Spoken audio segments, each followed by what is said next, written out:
Welcome to Watching the Throne, a lyrical analysis of Kanye West. My name is Chris Lambert, and today we have a story with Harry Edohoukwa. Harry, thank you for being here today. Introduce yourself to everybody. Thank you so much for having me. My name is Harry Edohoukwa. I'm an artist out of Dallas, Texas, based in Austin. I'm kind of all over. I don't have a permanent spot. I'm a singer-songwriter / rapper. Yeah, I remember. So the first time we talked before the Summer Jam performance in August of 2018, and I remember going to the show, and I was always nervous because you interview all these people, you really like the conversation with them, but then you're not sure how the music's going to be. And I remember, did you kick off the show? I think I was second. Second? Okay. I remember just standing there and watching and having this moment thinking where I've never watched Prince perform, but I feel like this has to be what people felt like watching Prince perform. Thank you. Just like the energy and the passion that you had and like the kind of spell that you cast over the crowd with just, I don't know, everything that you brought to the table. I was really captivated. So it's exciting that you have the new project coming out, which is just a full album of that. Yeah. And I don't know. I'm excited about like your grind and your glow up and just everything that's gonna unfold for you. I really appreciate that, man.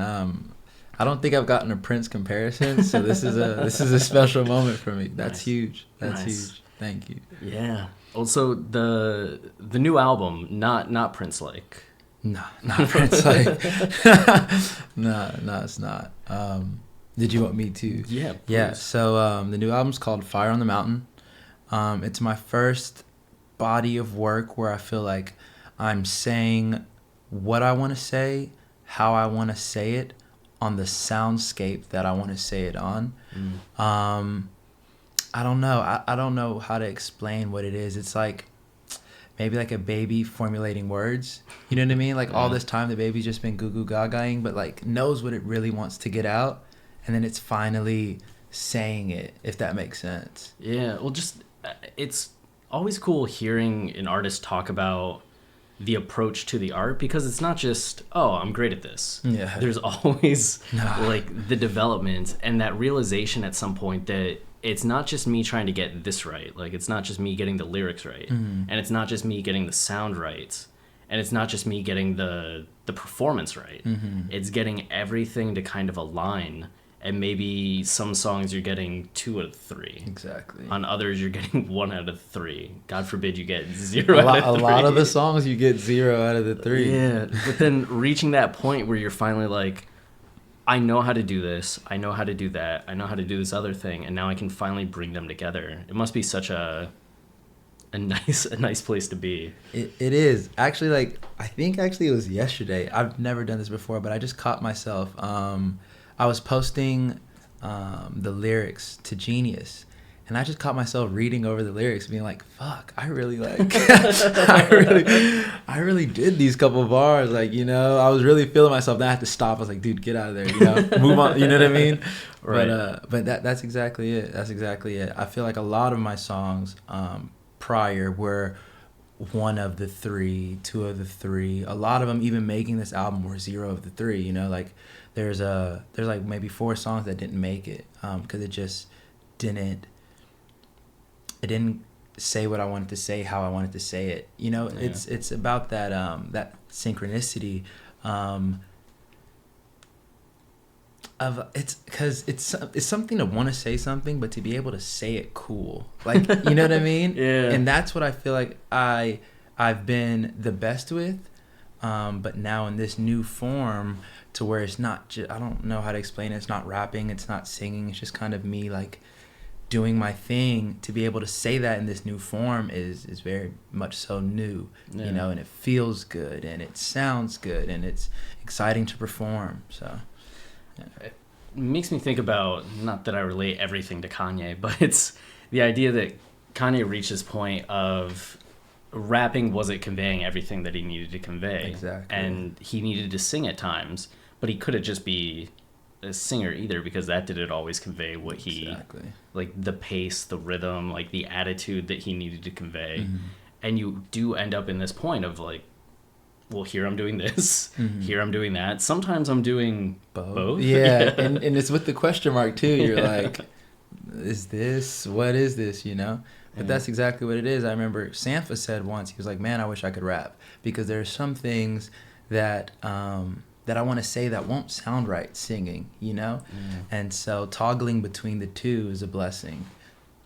Have you been working on both of those things for a long time? Was rapping first, then singing was something that you eventually developed? Was singing first and rapping, or both in tandem? So technically rapping was first. No, technically singing was first, but rapping was first. Meaning I've always been like singing to myself, but never had the confidence to take that seriously.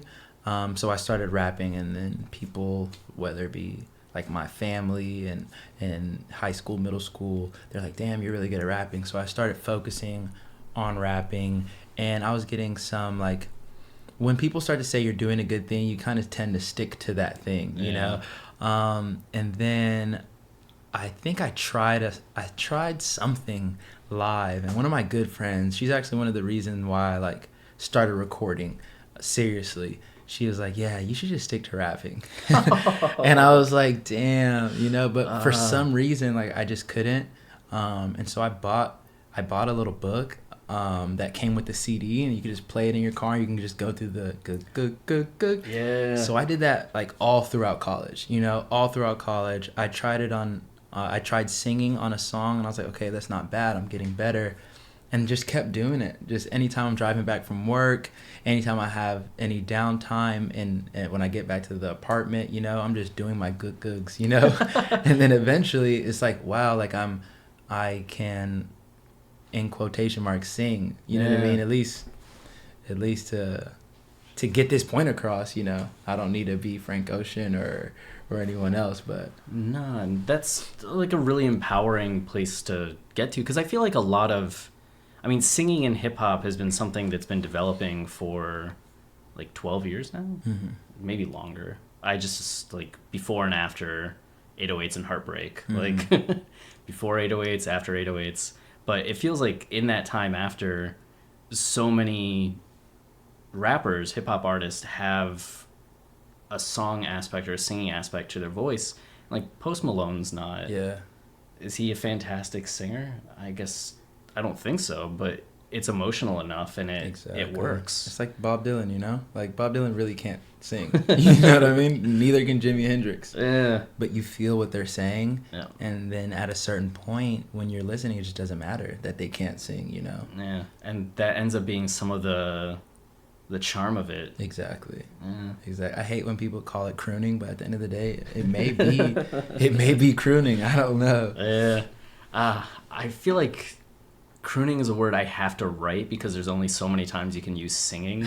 In, like, an article where you're like, he was singing, crooning. Yeah. And you're like, is that fair? I don't know. And at the same time, it's like, at a certain point, you are crooning. Like, you know, when it sounds like you're, like, legitimately crying, you know, I feel like, and you feel that pain. So fuck it, I like crooning now, you know? You feel that pain inside, and you just want to emote, and it comes out however it comes out. Yeah. You're going to have, like, a secondary just like EP now that's called like the croon songs, and just like the crooners. Yeah, the crooner. There we go. Yeah. Beautiful. Yeah. Beautiful. So you had rapping for a long time, you started singing. When you had the Gluck Gluck Gluck, the CD in the car, were people in the car with you ever, like, hearing the CD? Like, they get in the car and they're like, what are you listening to? My sister, and she fucking hated it. Yeah. We used to work at during the summer, my dad got us this job at UT Southwestern, which is like an hour and a half away from us in McKinney, in literally the heart of downtown Dallas. And so with traffic, I have all this time, you know, I'm gonna work on my voice. And she hated it, yo. And then there'd be times where I'd be going on dates, and like the CD's still in the car. That's exactly what. Yeah, we get back in the car, and it's just the, you know, the good. I have to hurry up and try to, like, you know, stop it, put the aux on. Yeah. Because then she's asking you, like, what is that? Yeah. And you're like, singing. And she's like, oh, sing for me. Yeah. And you're like, Yo, that happened like literally 2 weeks ago. This guy was like, what type of music do you do? And I was like, trying to explain it. And then he was like, sing for me. And I was like, whoa. It's not that type of singing. Think like Jimi Hendrix type singing. Yeah. And he understood it though. He was like, oh, got you. okay. I'll just listen to the record. Yeah. Yeah.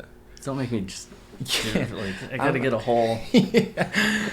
I gotta get a shot, like get emotional, like give me a second here, you know? Yeah. So, getting into Fire on the Mountain, were you listening to a lot of things? Like the process behind making an album like that? I know some artists like to go into it with just, I'm not listening to a lot at the time. This is coming purely from me. Others really like the idea of, I'm listening to a bunch of things. This is the vibe I'm trying to capture. This is like the level I'm trying to be on. Gotcha. Which side of that did you fall? So I feel like the influences for Fire on the Mountain, I had done all of that listening a couple years prior. Okay. My whole life actually, right? So it's like coming up listening to reggae, like that's all that's in the household is just reggae music, beautiful reggae artists. And then throughout like middle school through high school, my hip hop influences, that's where I picked up Ye, Cudi. Some in college is where I got into Jay-Z. And then towards the end of college is where I'm getting into Jim Morrison, and like I'm really digging into like the Rolling Stones, Bob Dylan. I always forget her name, and I like her a lot. The girl that sings Summertime. What is it? Janis Joplin. Janis Joplin. Okay. So I'm getting into those people, right? And so after college, I get a job, and I don't know it, but all these influences are weaving together. I'm making a whole bunch of songs that I don't like. You know what I mean? They're all kind of trash. But you can see traces of reggae with some psych rock or some hip hop with this, with that, with this. And so, but when it came time to actually making the record, I wasn't really listening to any of that. I was actually listening to, it's funny because one of my good friends, one of my best friends, Rashad, was like, man, because I would play him a sample of what I made, and then we'd go to listen to Gunna, and he'd be like, dude, like, if people knew like the type of music you actually listen to versus what you make, they'd be like, what the fuck is this? Because seriously, that's what I was listening to. Like I was listening to Gunna, and you know what I mean? And none of Fire on the Mountain is anything remotely near any of that, But that was just strictly for my enjoyment. I feel like when it came to the research and when it came to the exploration, I had already, looking back on it, I feel like I had already done that, So whenever my producer was making those soundscapes, producer Edohoukwa, just gotta shout him out because he fucking killed it. When he was making those soundscapes, it's like, I don't even know, it's like he knew, you know what I mean? Because it takes him to understand where I'm trying to go. It's weird. But to answer your question, no, I wasn't listening to like that music while I was making it. Right. I wasn't listening to I was just enjoying music and making what I was making. Which, that makes sense to me, because it's like, you don't want to be in process mode when you're trying to make something where you don't want to, you want to think, but you're also kind of drawing from something that's beyond tangibility and beyond giving that kind of necessary like logic and structure of, I'm drawing this from here. You just want to feel it and put it in. Exactly. And if you're listening to new things as well that are really like the heavy stuff that you're into, that's all starting to swirl around and kick up processes that are different from just listening to music you can put on. Exactly. Right? Yeah. Yeah, it was a weird thing looking back on it now, because like after listening to like, what's that one song, Drip or Drown, like I shouldn't have come up with No Rule,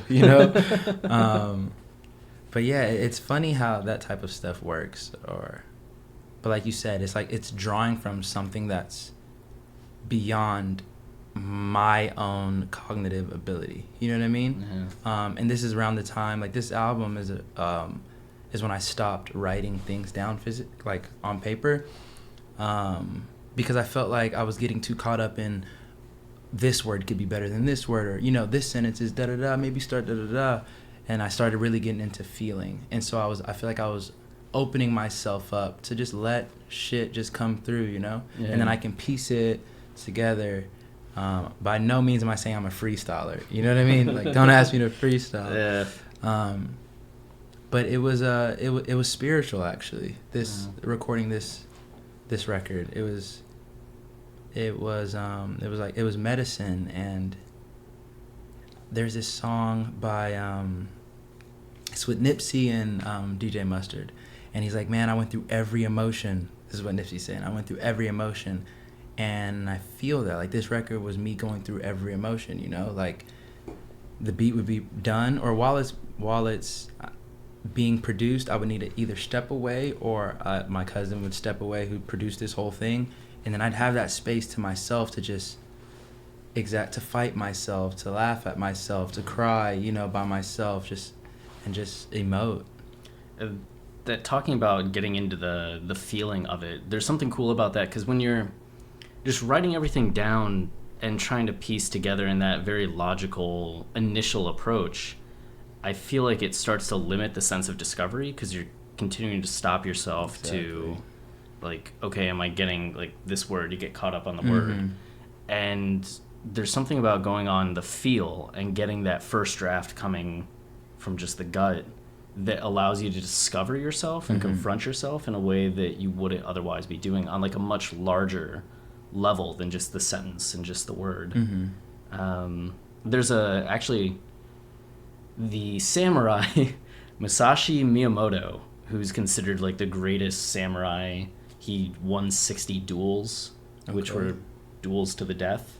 Shit. And he wrote this book called Book of the Five Rings, and he has a detail, which is going to be ironic. He says, if you get focused on details, you'll die.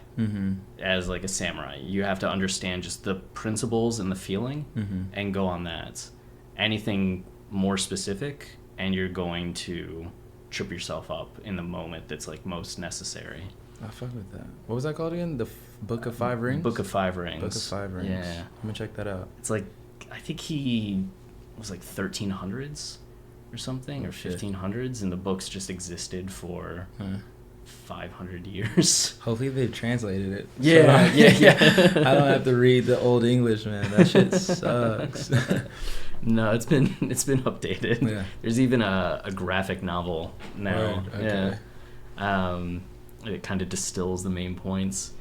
Talking about influences, we didn't get to talk about this much during the Summer Jam interview, but Kanye, you had mentioned Kanye was a huge influence for you. When did you first listen to a Kanye song? I was actually late to Kanye.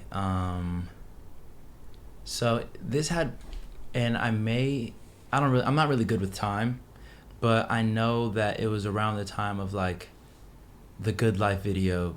Okay. So that's Graduation. Yeah, 2007-ish. So when he was promoting Graduation, that's when I just found Late Registration. Okay. So I was just then listening to Late Registration, and so I was playing catch up. Yeah. I don't remember when that was, like, in my, how old I was, though. Yeah. But I just remember being like, damn, like, that song Roses really got me. I was like, damn, even Wake Up, Mr. West. Like, I was just like, damn, this is, like, hard. You know what I mean? Yeah. And then, yeah, ever since then, I've just been a fan of, like, I'm a big fan of lyrics and story, right? But then he kind of opened me up to disturbance in art. Ooh. Yeah. And then that fascinated me, you know, just being able to hear something I've never heard before, but it's still cool. You know what I mean? Because sometimes, like, when something's too new, you're just like, I'm not about it. But he found a way to, like, sneak in. Like, I feel like and I had to play catch up. I had to go back to College Dropout, but I feel like with each album, especially those first three, he was pushing a little bit and a little bit more. You know what I mean? To where like it wasn't.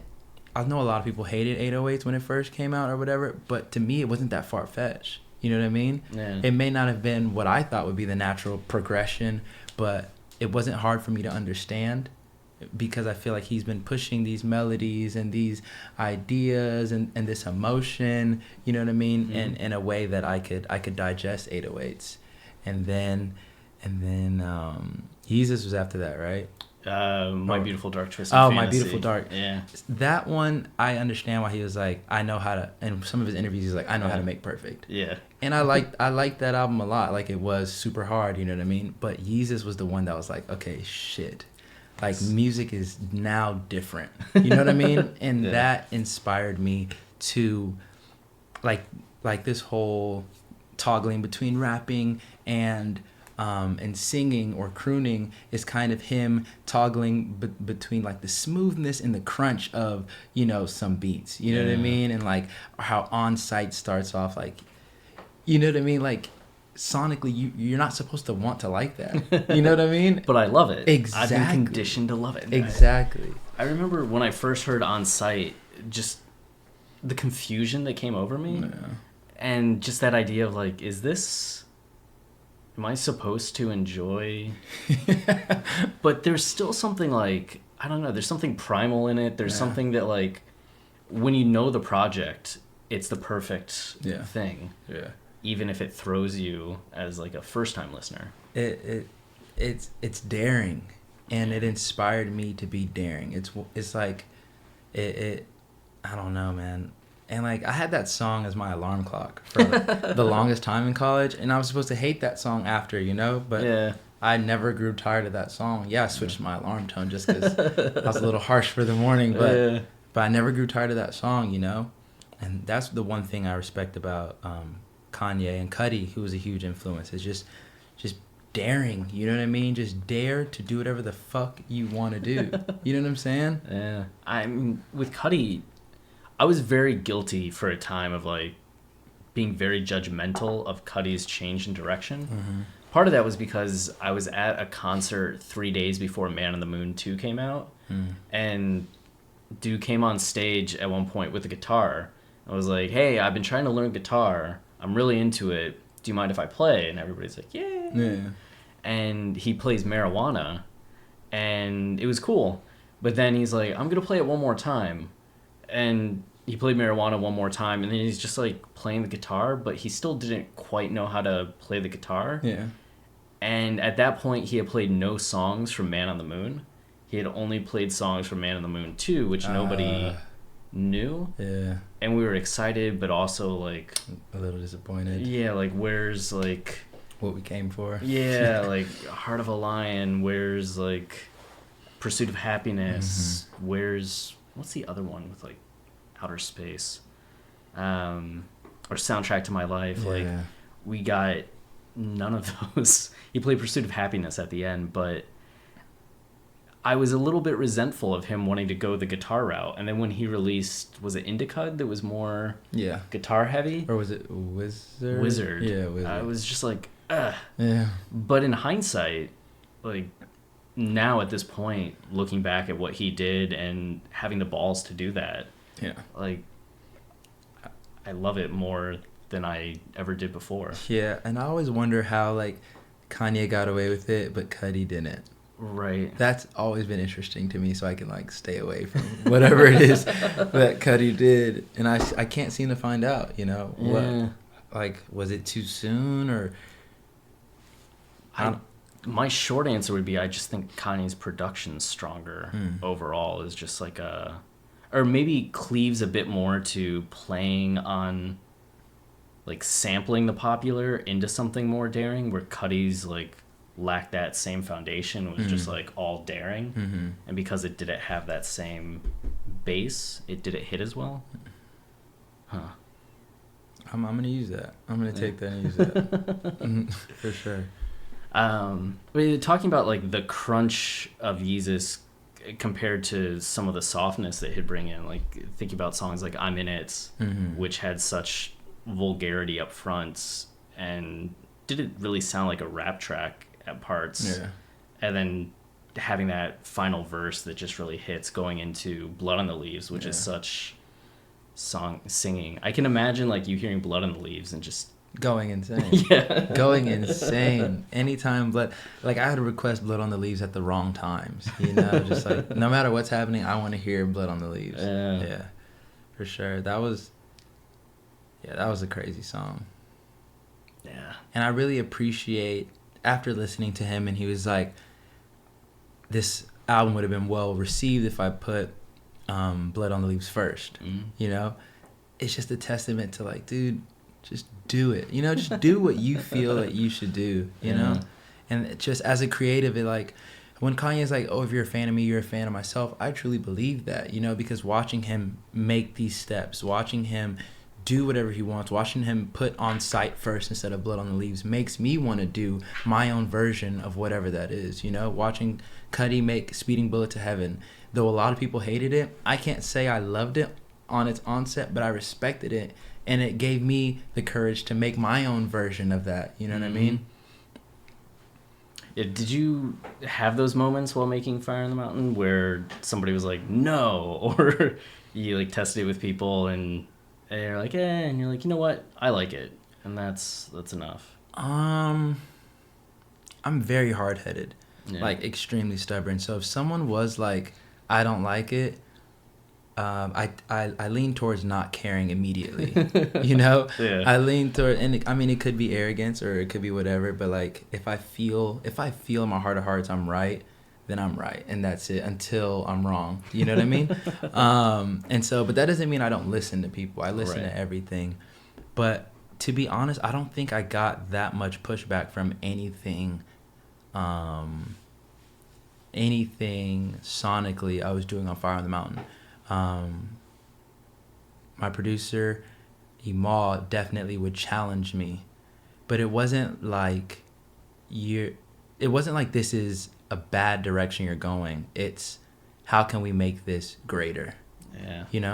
So it was never, and even then sometimes I would take that personally, and I had to check myself and even like wait till he goes to sleep before I go work on the thing he said. Not gonna give him the satisfaction. You don't. No, I can't give you that. But I don't think I got and that's because I stopped rapping, right? Like I completely stopped rapping. So anyone I'm showing music to, they haven't heard me rapping forever. They've heard my Ric Flairs, they've heard Mad Max, they've heard these singles of me just testing out these ideas and these patterns. They've heard, so so I don't know if they don't expect traditional anymore. You know what I'm saying? Like I hope they don't expect anything. But yeah, that's a long form of saying no. I didn't get too much pushback. That's good. Yeah, that's good. Well, and you had mentioned Cudi being a huge influence. I wanted to come back to that. When was it that you discovered Cudi? Okay, Cudi is more clear. It was we were going to a football game. I'm pretty sure it was my junior year, and I was drunk as shit going to a football game. And then my friend Jed, who's ironically an elder now, he's like, bro, have you heard of Kid Cudi? And I was heavy on Wiz and like Wayne. I was like, nah, never. And then he's like, bro, you're gonna love this song. He plays me Mojo So Dope, and I just lost my shit. I've never heard, and I had been rapping or whatever, but I'm rapping kind of like I'm party rapping, kind of rapping like Wiz, I never heard a flow like that. Like, and like everyone's like, oh, I got flow, but that was an actual flow. Like I feel like, you could feel yourself riding those waves with them, the way na na na na na na na, you know what I mean? And so that's what started it. And so I started late on that too. I started on Man on the Moon 2. Okay. And Mr. Rager was my jam. Mr. Yeah, man. That's one of those ones, that like you just want to scream, Yeah. And his songwriting too is just like the stories he's telling. You're like, man, I feel this in my own way. It may not be exactly what he's going through, but I felt my bouts, or whatever the case may be. And And then going backwards, because I just needed more. I just needed more of Cudi. Going backwards, I lost my shit when I heard My World, you know? Because that's how I'm feeling. I'm feeling like, yo, like, I want to do this music thing too, you know? This is going to be my world. I'm going to show everyone who, which actually wasn't a lot of people who were like, you can't do it. But it was more so my family who was like, you shouldn't do it, you know? Just like, you can't tell me what to do. Yeah, exactly. I just really fucked with his vulnerability. Yeah. And it was the first time I heard somebody, not the first time, but like it just connected for me in a way that others didn't. How naked he was. Yeah. And again, made it cool, because it's all about making it cool. You know what I'm saying? You want to hear something cool. Like Kanye's Jesus is King, it's a gospel album, but it's the coolest gospel album you'll ever hear, you know? And that's what I feel like, that's why I stay away from gospel albums, because they're not cool sounding. It's just like... Exactly. It's like, thanks for the message, and trust me, I need the message, but it's not cool, you know what I mean?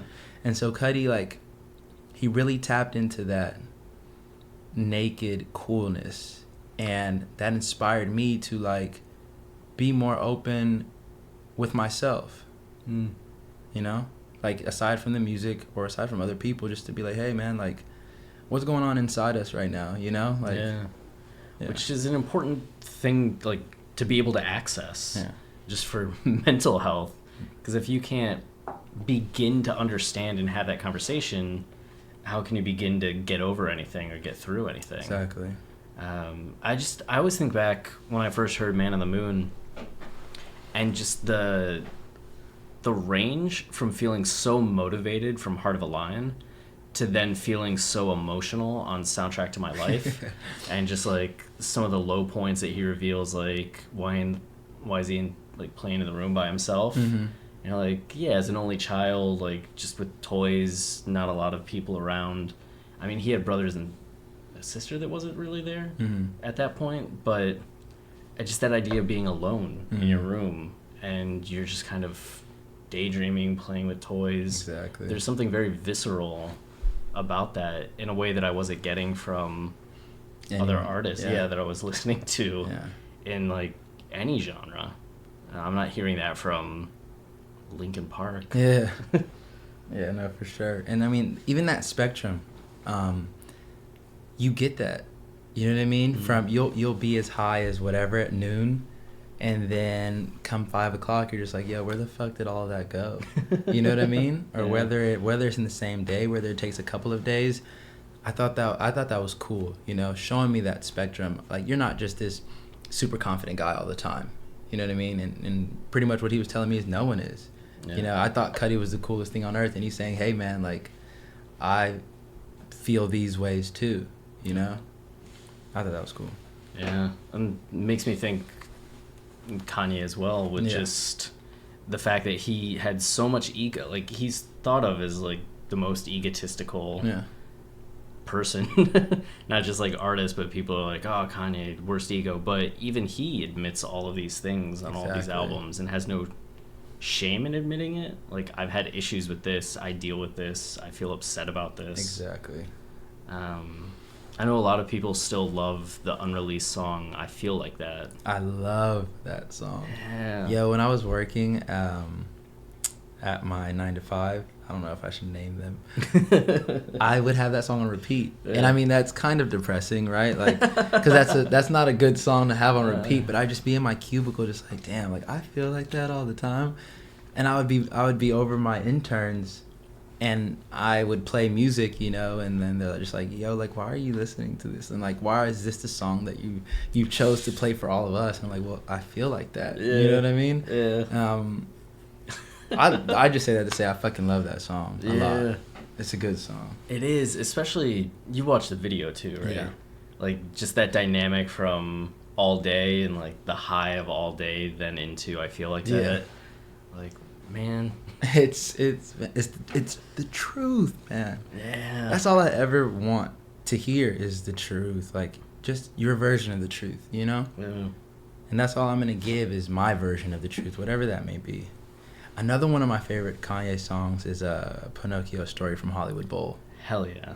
I would listen to that all the time, dude. Oh yeah. Just that ending part, it's like gut wrenching. You know, you feel that. You know. Yeah, that especially like capping off all the rest. Like you hear all the tracks on 808s, and you're like, that's sad, that's sad, Yeah, that's yeah. sad. Like, can we get much sadder? And then you get Pinocchio Story, and it's essentially like you're never gonna find love. Yeah. Like your life's a lie, and like, fuck off. But then in the Hollywood Bowl performance, he has that like that line of like, no matter what, you know what I'm saying? Like, I'm good. Like, you know, he rattled on saying that like, you know how many times they said I wouldn't make it in this town, and now the Hollywood Bowl sold out. You know what I mean? It's stuff like that. It's just like, damn, bro. Even though I'm at this fucking cubicle and I hate everyone just because I'm here in this cubicle, like, I'm gonna sell the Hollywood Bowl out too. You know what I'm saying? Getting that inspiration, getting that energy. Exactly. Yeah. Exactly. Well, then not just that, being able to channel that honesty then into your work, knowing that that's the thing. Like, that's the ingredient that you need. Exactly. Like, it's okay for me to say things like, on May Day, like, if you love me, you must be crazy yourself. You know, me and my crazy. You know what I mean? It made it okay to be honest with my listeners, you know, to stop the whole braggadocio rap. You know what I mean? To stop the whole I'm fucking bitches, you know what I mean? Right, like, I got 6 rollies. Yeah, I never got into that because, like, I was only talking about what I'm actually doing, but it was actually my drummer that challenged me, and he probably doesn't even know he challenged me. He was like, one day we were practicing for a show, it may have been Summer Jam, and he's like, man, you rap about, you make songs about sex a lot. I was like, damn, I do. I was like, I need to open up more. I need to talk about it a little bit more. It can't be my only thing. Yeah, seriously. Or maybe you become the sex guy. Like, I could have been. You know, I'm glad he got me early before I was the sex guy. That's just, you come up with a alter ego, right? And those are all the albums you release by him. Yeah. And like the Dream Part 2. Yeah. Everything's in falsetto. There we go. Yeah. That's one way to get some headlines. What do you think was kind of the, talking about like honesty so much, what for you was kind of the, I don't want to say like the hardest moment, but the moment where you're just like, oh, I feel like this is me finally like getting to something that I've been trying to get to, and like this is the honest line, or this is the like core moment? It was doing a lot of reading, like a ton of reading, a ton of self-reflection, a ton of growing, and then something happens, which was, it wasn't even anything big. It was like a phone call from my girlfriend at the time, and she was just telling me something great that happened in her day, and for some reason I wasn't able to like celebrate with her, so I got off the phone really quick because I didn't want to bring her energy down. And then I was just kind of just confused at myself, just like, what the fuck? Like, we are levels, we're levels, you know what I mean? Like, we've done this, and this in music, right? In the Austin scene, you know what I mean? We've done this, and this in like your health. We've done this in the way you think, in the way you like, in the way you, like, I used to internalize other energies, you know, now I'm blocking off energies. Now what people say doesn't get to me. I really try my hardest not to get mad. It's all these things that we've done, and I still feel like not okay. Yeah. And that's like a scary feeling, and it's like a, and I just have to be honest with myself that I'm not okay still. You know what I mean? Like, you haven't achieved perfection. Exactly. And it's like, yo, I'm praying. I'm calling my mom. You know what I mean? I am like, I'm being selfless in areas I can. I'm doing what I can. Like, I'm doing the right things. So is what's going on, you know? And then it's just really asking myself those questions that really, like, it got me down for a second. Like, will I ever be what I'm trying to get to? Yeah. You know? And that's really how that song, the first song off the record, No Rule, came about. It's literally, the beat was just being made, and I was outside on the phone, and then I hang up, and I'm looking, and I walk inside, and then I just immediately walk straight in, and I just start questioning myself, you know? I thought I found peace. Like, I thought I found me, you know? Yeah, that was not... Because it's not what you expect. Yeah. You know what I mean? Like, you're going in, like, you're in the studio, you know you're going to get emotional, but you kind of feel in control in a way. Yeah. And to then have that call and to have this sense of, you know, she just had this good news, and your first reaction is, why you and not me? I wouldn't say it's it wasn't why her, not me. It was, why can't I celebrate with you? It's like, what's wrong with me? You know what I'm saying? Like, I should be really happy for you. You know what I mean?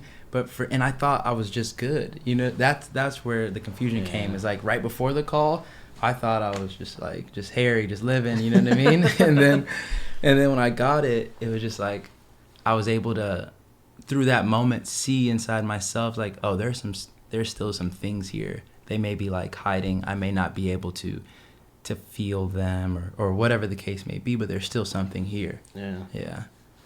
And just being able to channel that then. Was that, you said No Rule, it was the first song on the album. Was that the first one you were recording at that point, or had you been recording? Oh, I'd been recording. Okay. I'd been recording, but that was I'm trying to think if I had a record that made it, because this record started completely different from what I thought was gonna be, but it always had to do with being a better, like the first song was called Better Man. It always had to do with like growth. I just didn't know what type of growth yet, or what I was trying to overcome yet, I guess. But No Rule is the one where I was like, okay, I have the direction, at least for this song, you know? Yeah. Who knows what comes about later, but for this song, I know where we're going with this. Nice. Yeah. Well, you talked about at the beginning Dallas, Austin, and going around a lot these days to other places. Has the travel that's gone on and just being in different kind of cities, landscapes, around different people, been influential at all in that way as you're thinking about not just this project but future projects? 100%. I'm not gonna say I'm the biggest fan of it. Yeah. I really liked when I had my 1-bedroom apartment, you know what I mean, pretty close to downtown, and we converted the whole bed and like the bedroom into a studio. Like, I really liked that setup. You know, it was very stable. But there's something in the instability that I wouldn't necessarily, like, a lot of people ask me like, oh, have you been creating so many songs? Yeah, I have, but it's not really the songs. It's the Erykah Badu always says, like, if you have writer's block, you just need to live life.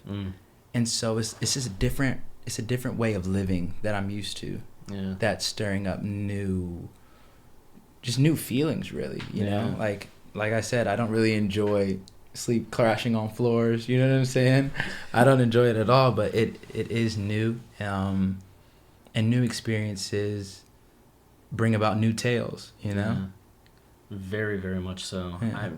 That's the thing that I've always loved about Kanye's discography, is that I feel like each album since College Dropout, like College Dropout kind of detailed everything from before that album all the way up to like Last Call is like a celebration that the album's coming out and was successful, even though it hadn't even. You gotta love it. Yeah, you gotta love that. But then it felt like to me that Late Registration was him after College Dropout reflecting on the fame that he had achieved at this point and thinking about his life now. And then Graduation's that time between Late Registration and Graduation. And then 808s is that time between Graduation. Exactly. And it just, each album kind of being that next chapter in his life and capturing that energy, I feel like is such a powerful lesson for artists. And I hope it's something we just see more of, just instead of going back to the same well again, or even drawing from just the pop music again and again. Like, I'm just making party anthems, or I'm just making something. Just, you're on a new chapter already in this album. Has it even come out? And just what's that going to mean for the next one? I just know, for me as a listener, as a fan, that's what I love the most. Is like, okay, I'm a fan. This artist is a huge artist, but this artist is almost like one of my friends. You know what I mean? It's like, in every project they drop or whatever, it's just that it's them checking in, or me checking in on them. Just like, hey, how have you been? How are the kids? How are the da-da-da-da? And they're actually telling me, you know what I mean? But then you do have those friends that don't. You know what I mean? They just kind of keep it surface level, and you guys kind of keep it pushing. Right. And I know how I felt towards Ye and Cudi, and that's kind of the same that I want to give off, that nakedness, that open book, that truth, you know what I mean? Like, I'm not trying to hide anything from you guys or put on a face like, hey, this is me, Those who rock with it will rock with it, and those who don't will eventually. Yeah. Well, and that's such like a powerful thing, is knowing, I think especially in like the internet age that we have, like, there are enough people that are going to be a fan of you eventually, as long as you keep plugging away and making yourself visible and making yourself honest and giving them that opportunity to connect. Billions of people, like, you're going to find your people. Yeah, no, seriously. So why not, I don't know who said it, but they were like, if you're going to make it, you should want to make it as who you are. So that you could at least have that. Yeah, imagine the alternative. Exactly. Ooh. Imagine making it being someone that you're not. You know what I mean? That sucks, because you have to be that person. Or when you decide to finally become who you are, they're just like, whoa. You know what I'm saying? It's false advertising. Yeah. It's Popeyes without the fucking, you know what I mean? The chicken sandwich. Yeah. Like, what are you doing? I'm trying to think what would be like the worst thing that I could go to Popeyes and they're like, we sell this now. Exactly. Like, kale? I don't know. Yeah. Like, all right. Like, Impossible Chicken? Yeah. It's like, no. It's not what I came for. No, that's not what you told me to come here for. Yeah, like, I don't mind that sometimes, but not from you right now. Exactly. Not from you right now. Give me what you told me you'd give me. Yeah. Yeah, that's a crucial thing. Just being able to be you. So getting into a few of our favorite kind of wrap-up questions. Do you have a top 3 Kanye albums? Yeezus is at number 1. Hell yeah. 808 is at number 2. And then I have to give it to I'm just kidding. I gotta get, it's a good album, but I gotta give it to Late Registration. Nice. Yeah. And it's the one that really, Graduation partially kicked it off, but Late Registration was the first one you kind of it's super tough though, because like all of them are so fucking good. Like, the fact that My Beautiful Dark Twisted Fantasy isn't on there, like, it feels weird, but it's like, what can I do? Yeah, I mean, in the years that we've had the show, and like just being as active as we are on social media, we get asked rankings a lot, and especially with Jesus is King, people have been like, where do you rank it? I'm finding myself almost, I just don't feel like it's even worth attempting to rank them anymore for me, because it's almost like whatever emotion I'm feeling at that time is more the appropriate ranking than Exactly. It's just the vibe that I need. Exactly. But still, in that spirit, top 5 songs. Top 5 songs. Do they have to be in order? Nah. Just. Okay. We'll do FML. Okay. I gotta put that in there. Yeah, that's talk about honesty. Yeah, that's exactly why. Like, when I heard this, I was like, shit. Yeah. You know what I mean? And I could relate. You know what I mean? It's like, yeah, definitely FML. I gotta put Diamonds. Oh yeah. Gotta put Diamonds in there. Remix? The remix. Okay. 100%. Damn, the original was good too. The original was good. The original was great. He had that long ass verse. Yeah. Fuck. I'm still gonna go remix. Okay. Okay, so You can't like. It's hard to beat the Jay's verse on there too. Exactly. I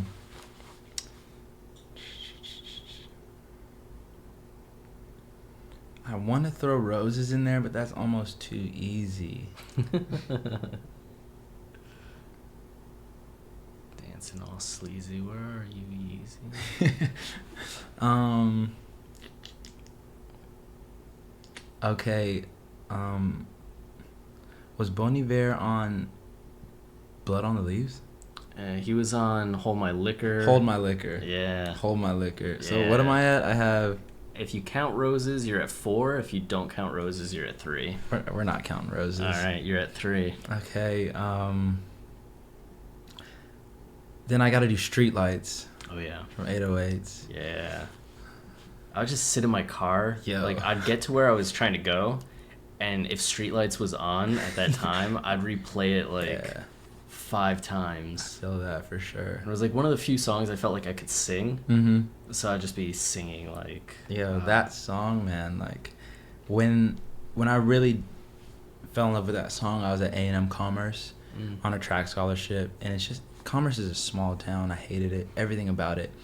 And that's when I finally, it was my freshman year of college, that's when I finally told myself, okay, I'm actually going to try this. Music's all I want to do. Fuck all the extras. And that song just rang so true. You know what I mean? Yeah. It's like, damn, I'm definitely not where I want to be. Like, you know, you can see it. Yeah, I literally see it. You know what I mean? So that's 4, right? Yeah. And then the last one, we're going to go with... Old school or new school? Old school or new school? Damn.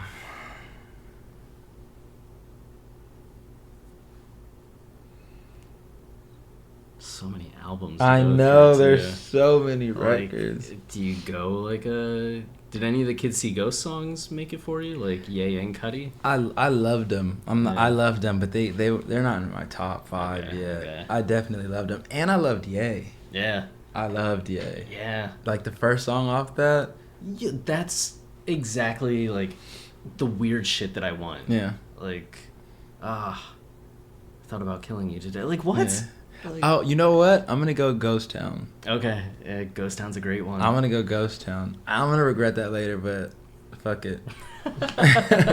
Yeah, I think we do like a big best Kanye West song tournament deathmatch extreme on Twitter. And it's like 150 song bracket. It goes 25 days in December. And Ghost Town finished, I think, in the top 4 last year. And good song, dude. It's like up there to potentially win this year. Word. It might be Ghost Town or Devil in a New Dress. Ooh, that's a good one. Or Power. Fuck. I have to change Ghost Town. I have to go Power. I completely forgot. I have to go Power. Ooh, what is it about Power? I'm actually moving Power up to number 1. Really? Yeah, dude. Oh my god. When I first heard Power, and like I said, I love My Beautiful Dark Twisted Fantasy, but it just didn't do what Yeezus and 808 did for me. Yeah. You know what I mean? But it was something about Power, just how it started, just it was just so anthemic, and what he's saying.